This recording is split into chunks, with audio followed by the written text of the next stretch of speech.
Ali. Arman güzel Ali. Ya kalkmıştı. Allah seni göndersin. Bu ya. Murat. Allah çıldırsın. Ha düz bak da niye? Düz abi Allah düz bakıram. Dəqiq. Kalk hocam. Bu sualime at geleceğim. Niye? Ay burada. Galiba Ha söyleş olmaz. Ay bu ne? Nazi. Ay Allah. Allah köksün. Bir de sen niye vurmuşsun ki Gogo? Sen de vur bir de düşler. Doğrudan sen niye vurmuşsun? Sabah benim sana vurur. Uşaq vurur. Bana Alo. yok sen. Əli. Murat. Yok. Allah yok. Əli. Kaybolan. Əli. Yok ha sen video bu.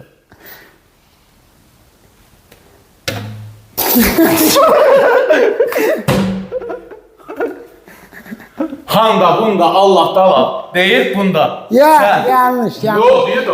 Yanlış. Murat. Ay yok. Peki. Onda öyrək var. Uy Allah. Əli. Ne oldu ya? Ben de biliyorum.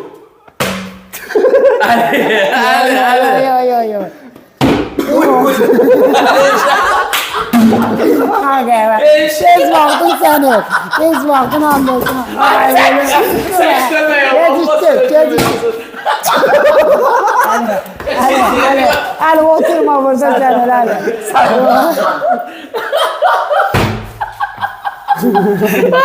Ah ya sen taktın. Ali. Yo. Yine sen. Allah akıyor. Ay bu gel. Kim gel.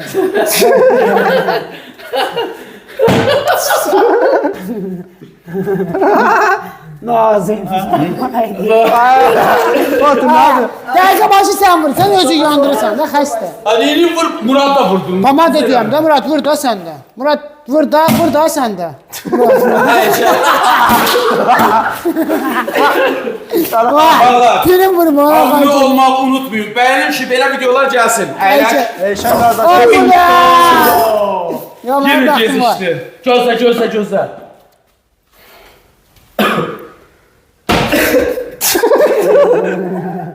Sıra. Yo yandırdım.